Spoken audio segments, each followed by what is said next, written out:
Assalamualaikum, sampurasun, wilujeng enjing, wargi Jabar.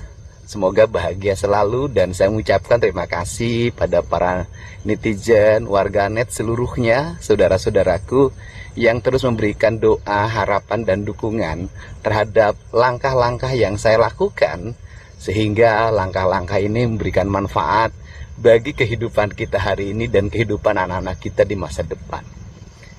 Ada hal yang menarik ya, yang jadi pertanyaan-pertanyaan yang terus diarahkan pada saya mengenai penanganan anak-anak kita yang memiliki sifat-sifat khusus yang harus ditangani dan disempurnakan menuju arah yang lebih baik.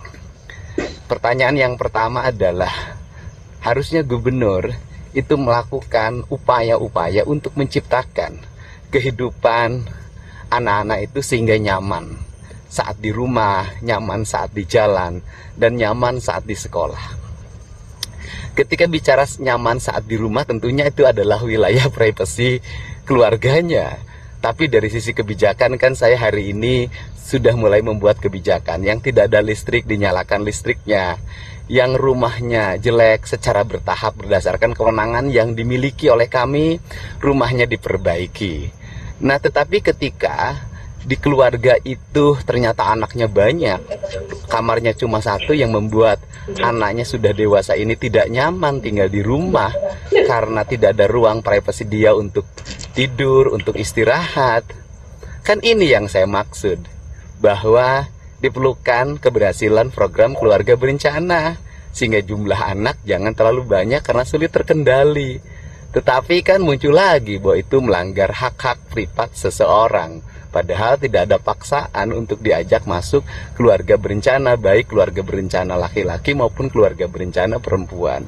Dan lagi-lagi bahwa itu pelanggaran terhadap hak-hak perorangan. Nah, ini yang pertama. Kemudian yang kedua, ketika mereka nyaman di jalan, gimana mau nyaman di jalan? Anak-anak pakai motor, kemudian knalpotnya brong, mereka bergerombol, konektivitas melahirkan daya imajinatif yang seringkali melahirkan sifat-sifat arogan di jalanan.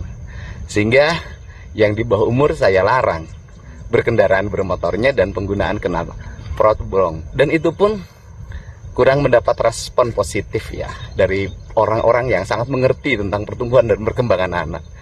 Kemudian yang ketiga, di sekolah saya harapkan sekolah mengajarkan disiplin, membangun karakter siswa dengan baik.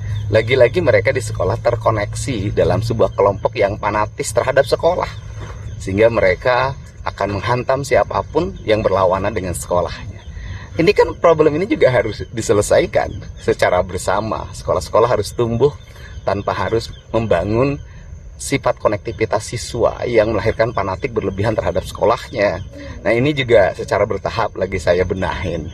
Nah, ini hal-hal yang terus menjadi wacana diskusi dan tak ada langkah penanganan. Sampai hari ini saya belum pernah mendengar ada peraturan di sekolah yang dibuat larangan siswa menggunakan kendaraan bermotor, larangan siswa menggunakan knalpot brong. Selama ini sekolah membiarkan kok.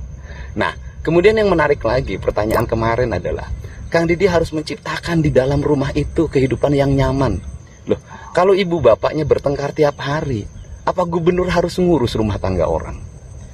Apa gubernur harus datang ke setiap rumah, kemudian dan jumlahnya adalah jutaan rumah, kemudian melarang mereka untuk bertengkar di depan anaknya? Kan itu tidak mungkin.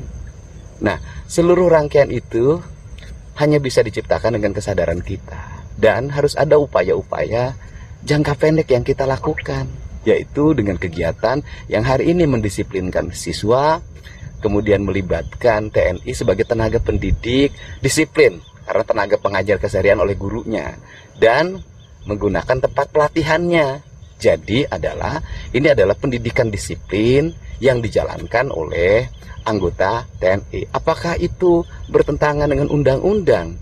Loh, Paskibraka dilatih oleh TNI.